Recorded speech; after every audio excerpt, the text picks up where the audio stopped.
ஒரு அவசரமான சூழ்நிலை வந்து அவசியமான முடிவுகளை எடுக்க வைக்கும் அப்படின்றது போல நடைபெற்று வந்த ஐபிஎல் டோர்னமெண்ட் ஆனது இந்தியா பாகிஸ்தான் போர் காரணமாக பாதியோடு நிறுத்தம் செய்யப்பட்ட பட்சத்தில் இந்த டோர்னமெண்டோட மீதமுள்ள ஐபிஎல் போட்டிகளானது வருகிற 17ஆம் தேதி முதல் தொடங்க இருப்பதா இதற்கான அட்டவணை விவரங்களை பிசிசிஐ வந்து அறிவிச்சிருந்தாங்க.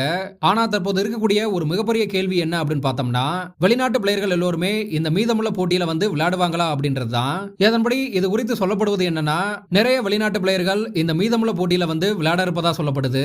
ஆனா ஒருவேளை ஏதாவது ஒரு பிளேயரால வர முடியல அப்படின்னா இதற்கான மாற்று வீரர்களை வந்து உடனே தேர்வு செய்து கொள்ளலாம் அப்படின்னு தற்போது பிசிசிஐ வந்து அனௌன்ஸ்மெண்ட் வந்து வெளியிட்டிருக்காங்க.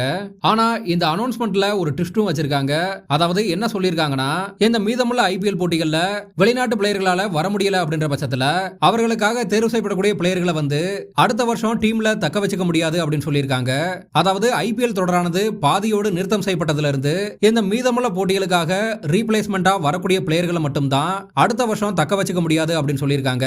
இதனால சிஎஸ்கே அணியை பொறுத்தவரை டெவால்ட் பிரிவிஸையோ உர்வில் பட்டேலையோ சிஎஸ்கே அணி அடுத்த வருஷம் தாராளமா தக்க வச்சுக்கலாம். அதாவது ஐபிஎல் டோர்னமெண்ட் ஆனது ரத்து செய்யப்பட்டதுல இருந்து அதுக்கப்புறம் டீமுக்குள்ள ரீப்ளேஸ்மெண்ட் பிளேயரா வரக்கூடிய பிளேயர்களை தான் அடுத்த வருஷம் தக்க வச்சுக்க முடியாது அப்படின்னு பிசிசிஐ வந்து சொல்லியிருக்காங்க. சோ இது மாதிரி இந்த மீதமுள்ள போட்டிகளுக்காக ரீப்ளேஸ்மெண்ட் பிளேயரா தேர்வு செய்யப்பட்ட பிளேயர்கள் வந்து இந்த டோர்னமெண்டோட முடிவோடையே அவருக்கும் அந்த அணிக்கும் இடையிலான சம்பந்தம் வந்து முடிஞ்சிருச்சு அப்படின்னு தெரிவிக்கப்பட்டிருக்கு.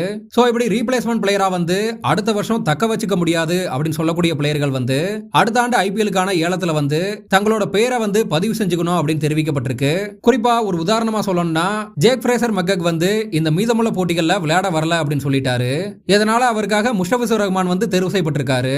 சோ இந்த மீதமுள்ள போட்டிகளுக்காக தேர்வு செய்யப்பட்டதனால டெல்லி அணி வந்து முஷ்டபிசுர் ரஹ்மான அடுத்த வருஷம் ஐபிஎலுக்கு தக்க வச்சுக்க முடியாது அப்படின்னு தெரிவிக்கப்பட்டிருக்கு.